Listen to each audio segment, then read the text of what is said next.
Hey everyone, John Martinez here. I threw this together real quick because I get the same question really often about renegotiation, right? You go out, you make an offer on a property, something's uncovered later, it's going to take more money, more work, more time than you originally imagined, and now you've got to go and talk to the home seller about your offer. You need more money out of the deal to cover these extra expenses you didn't expect, right? So we've been able to get some, really do some monster renegotiations, oftentimes getting even more off the deal than we needed or wanted to ask for. That was actually volunteered by the seller. So how did we do this? I want to give you some renegotiation quick tips, okay? To help you guys when you have to go back out to a property or just talk to a seller and renegotiate a deal. So that's what this is all about. So let's jump into it real quick. Okay. Like I said, I threw this together on the fly here because I just had this question come in again tonight. You might hear my kids in the background. It's dinner time, but bear with me, and this will help you out if you need to renegotiate. Okay. Number one, the first thing we're going to do is go not okay. Okay. What does that mean? And let me highlight it for you. Going not okay. We're going to have to put on our acting hat. Maybe not. What that means is this, guys. When you get out there and you give bad news, how's that going to make your prospect feel? They're probably going to be sad, maybe angry, maybe upset at you. And if your prospect is angry, upset, any of those not okay feelings, then any discussion after that's going to be really, really difficult. So how do we get your prospect, your seller, to not feel bad? There's only one way. We have to feel worse than they do. Okay, this is a quick lesson on empathy. You guys ever have those horrible days where you have a pity party and you think life sucks and you think work stinks and you have it harder than everyone else, and then you see a family, an individual, someone who has it much worse than you do, and all of a sudden you feel great about your situation, right? Because compared to them, it makes you feel really good, and all of a sudden you snap out of that pity party and you feel good again, right? That's empathy. So we use that to our advantage here.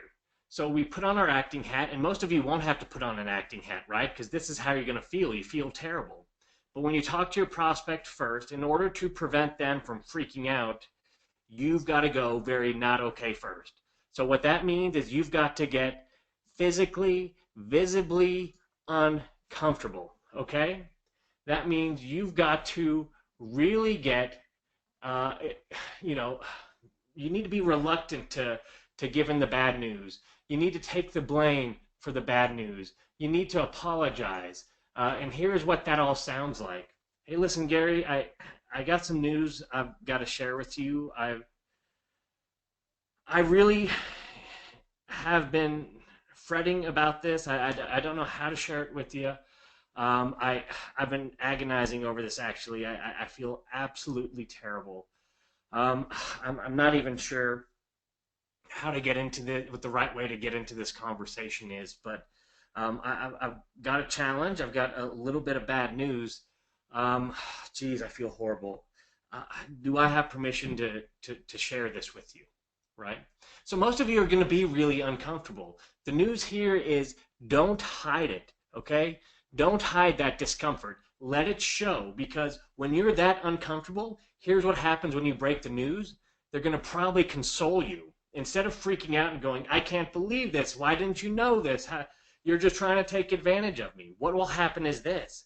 They go, no, listen, not your fault. It's okay. And most times, 9 out of 10 times, they're going to console you instead of freaking out. So first thing you do is you go very not okay. You've got to be more uncomfortable, more not okay than your prospect's going to be. This will avoid them from freaking out, and they'll actually console you when it works well. Again, we've had many investors and people in other industries do this. It works amazingly well. So that's step one. Take 100% of the blame. Listen, this is my fault. This is stuff that I should have seen, or I should have known, or I feel absolutely horrible. Next, here's what we do. We let them out of the deal. What we want is, after we make sure they're not going to blow up on us, we make sure they console us, then we are going to evoke the fear of loss, right? So in their heads, their property, it's done. It's a done deal. It's behind them. They already moved on. They're already envisioning the next step in their life. And when we take that away, they're going to experience a huge fear of loss. We fight to hold on to what we've got. We fight 2 to 3 times harder to hold on to what we've got or what we've accomplished than to getting something new. So here's what you do. You don't even go for a renegotiation. You let them out of the deal. It sounds something like this. Hey, listen, so based on what we saw, there's a lot of foundation work. It's going to cost somewhere between $20,000 and $40,000. And here's the deal. If I buy the house at the price we agreed on, I'm going to lose my butt on it. And I know that you're not going to take a penny less than what we agreed on. So, my gut's telling me I just need to back out of this thing and just let you go. I know you're not going to take anything less. So I feel like I just need to let you out of this contract, let you out of this arrangement, and because there's nothing I can do. I can't buy the house for the price that we originally agreed on. Okay, we tell them that they don't want to continue. We go hard for the no. We say you're not going to want to continue and then we're gonna let our numbers slip out. So hey, listen, I know you're not going to want to continue because we agreed on 150. Knowing what I know now, I'm not going to be able to pay a penny more than 120, 125 for the house. And even at that price, I'm not exactly sure what's gonna if I'll make or lose money, or even break even. So I don't even want to ask you to go down that low. I know you don't want to, and I respect you, and I'm not going to ask you to. I just, maybe it's just best that this is where it ends. Here's what we do. At this point, we just shut up.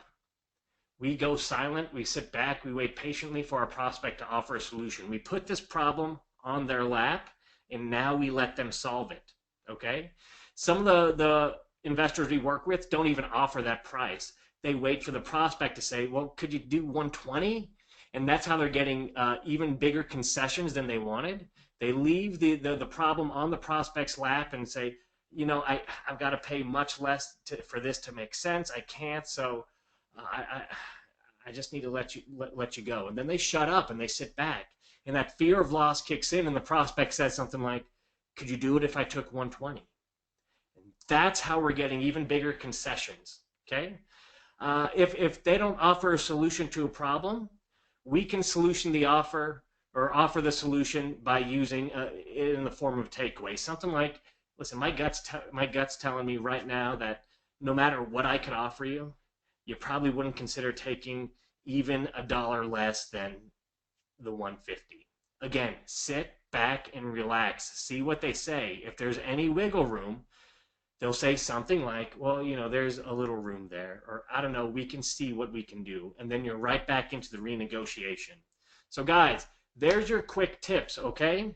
Take full responsibility, go very negative, let them rescue you, then get out of the deal, slip your number in there, or don't slip your number in there, put the problem on their lap, sit back, go silent. It might be a very long silence. They might be distressed, but let them offer a solution. If they offered a solution, you're in good hands. If they don't, if they say, well, it sounds like we need to just stop here, see if they take even $1 less. See if there's any wiggle room at all. My gut tells me no matter what I could offer you, even if it was just $1 less, you probably wouldn't consider still doing a deal with me, would you? And their answer right there is going to tell you if there's any wiggle room in this thing at all. Okay? So, fear of loss, psychological reactance, going very not okay and using empathy on our side. That's how you renegotiate monster deals. Get bigger concessions than you even wanted. Guys, this takes guts, but this is what the top salespeople in the world do. This is what the top salespeople in your industry do. Okay? So I know it takes guts. I know some of us aren't going to have the guts to do it, but that's how it gets done. Guys, thanks for your time. Appreciate you listening to me. If you have any other questions, just reach out to me directly. John Martinez, Midwest Revenue Group. Have a great night, everyone.